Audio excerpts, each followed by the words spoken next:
first couple of paragraphs. It's by Lyndon B. Johnson. It was addressed to Congress. I speak here tonight for the dignity of man and the destiny of democracy.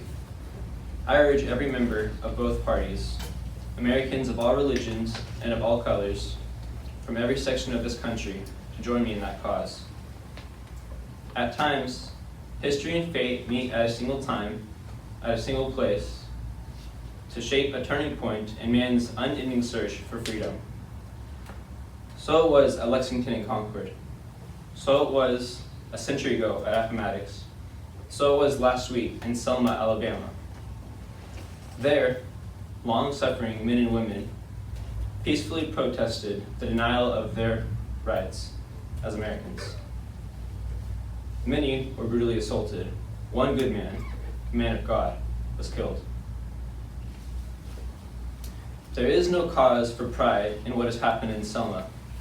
There is no cause for self-satisfaction in the long denial of equal rights for millions of Americans. There is, however, cause for hope and faith in our democracy in what is happening here tonight.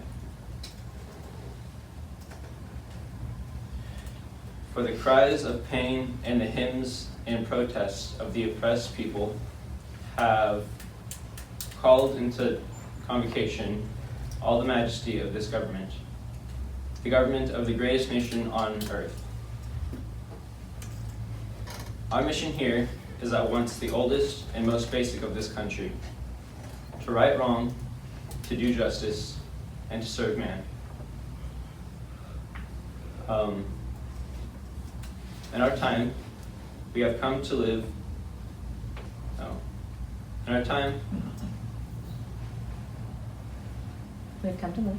okay, we've come to live with the moments of great crisis. Our lives have been marked with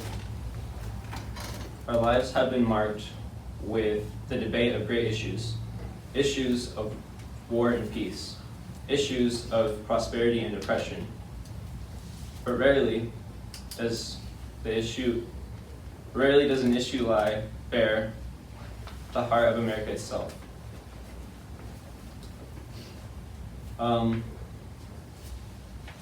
Rarely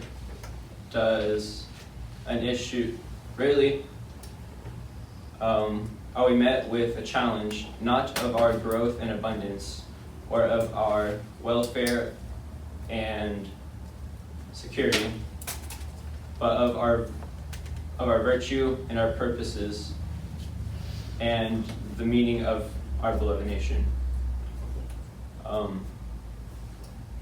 The issue of equal rights for American Negroes is such an issue.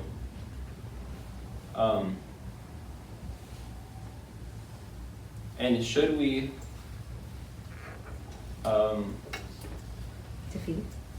defeat all of our enemies, and should we double our wealth and conquer the stars and still be unequal to this issue, then we would have failed as a people and as a nation.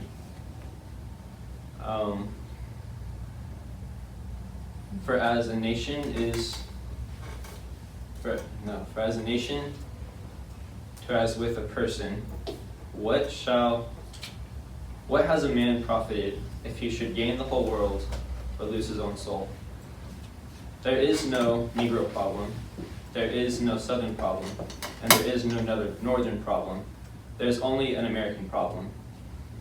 And we are met here tonight as Americans, not as Democrats or Republicans, but as Americans to solve that problem.